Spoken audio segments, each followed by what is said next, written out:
Hi, my name is Phillipa and I'm one of the pastors at St Paul's, and I've written a meditation in preparation for coming up for Pentecost, which Craig asked me to put on film so that anybody who wants to use it is able to use it this week as they prepare for Pentecost Sunday.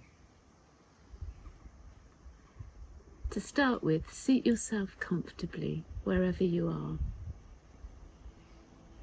And then imagine yourself sitting in St Paul's.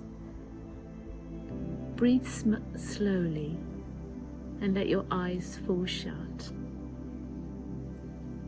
Imagine a soft, sweet wind comes and catches you up, lifting you higher and higher through the roof of the church and up above Weston. Enjoying the ride, you're lifted higher and higher into the sky and into space, so high that you begin to go back further and further in time. As you float around, enjoying the feeling of peace, unconcerned that you're enveloped in a kind of darkness because you feel so very safe. You see in the distance a pinprick of light, and as you look at the light, it gets brighter and bigger. Stuff like glitter appears to be scattering all around it. The light gets closer.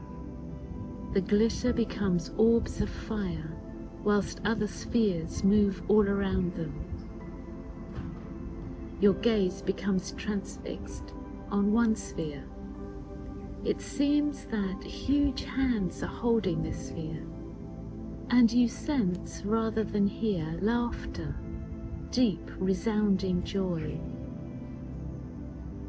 All around, the sphere moves a mist that seems to form into a being and then dissipate, shimmering with unfathomable colours, dancing and nurturing.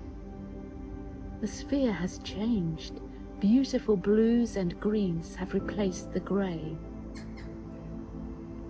You move closer and hear, and the Spirit moved over the face of the deep, and there was life.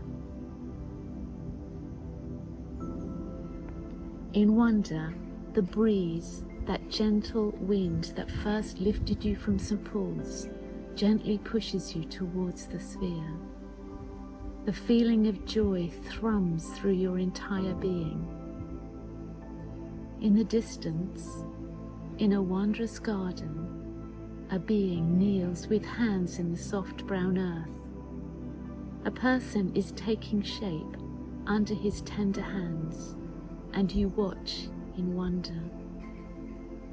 As God breathes his breath, the breath of life covering this person's face, filling his nostrils with the breath of God.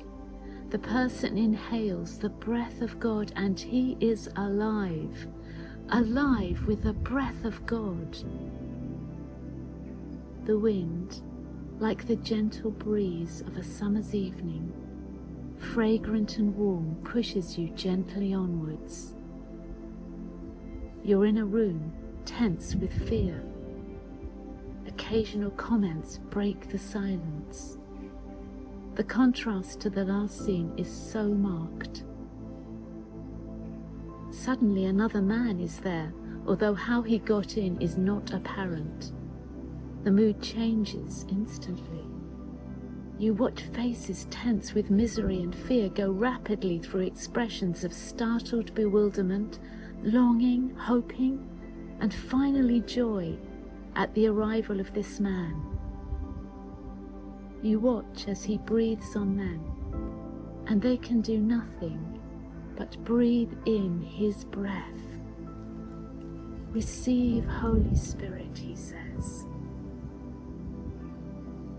As you watch, the wonderful wind that has carried you from the beginning to this room seems to gather around you, blowing on your face until you breathe him in, and he becomes a dove, a flame of fire, and a river all around you and inside you. And then gently you find yourself floating back across the earth until you hover over Weston and find yourself filled with such love for the town.